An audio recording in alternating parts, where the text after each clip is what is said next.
My parents always used to tell me that if I didn't control my money would control me. That's why I've made it a point to always emphasize the importance of budgeting and deciding on costs early, especially whenever clients ask me, how much does it cost to open a college or university?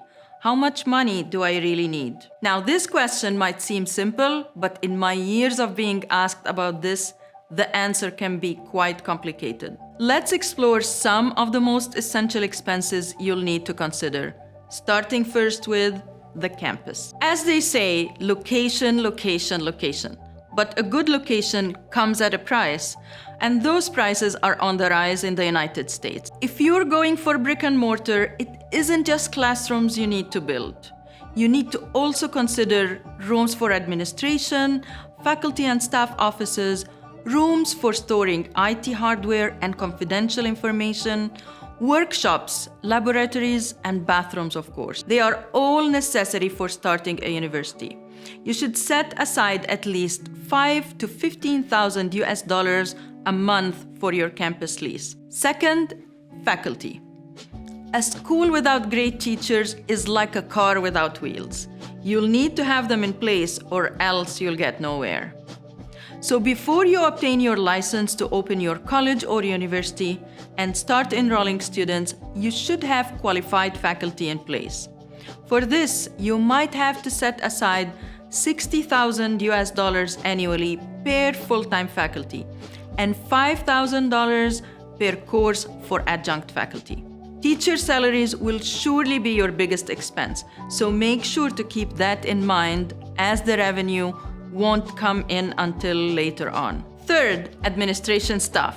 Teachers aren't the only manpower you'll need. You'll also need admin staff. Some of the positions that you will have to fill include a chief academic officer, an admissions director, a student services director, a registrar, a librarian, an HR manager, and an accountant. It might be best to start with part-time staff for these roles and convert them into full-time in the future as your school grows. For this, you're looking at an hourly rate of $40 to $150 depending on their skills. Fourth, equipment and technology.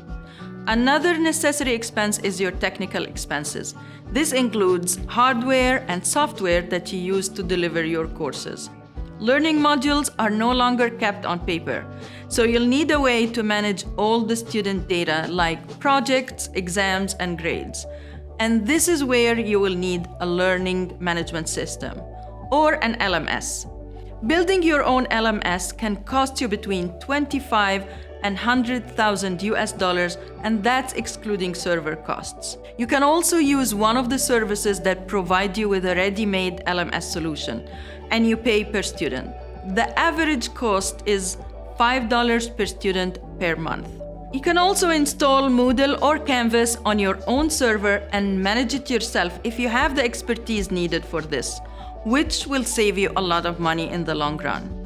Finally, library resources.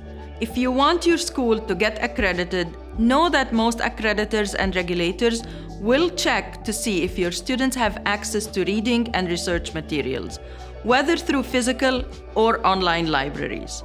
These greatly vary in cost, so make sure to set aside some money for this expense. Starting a university is a fulfilling and lucrative choice.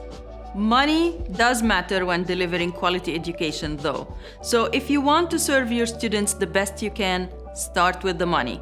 Set aside some time to control your money, unless you want your money to control you. Learn more about the cost of opening a college or university and how to start a university affordably or cheap in the links below. And be sure to check out our next video, Where in the United States Should I Open a University? As always, feel free to give me a call or contact us with any questions you may have. I've been helping clients establish universities in the US for over a decade, and I'm looking forward to helping you too.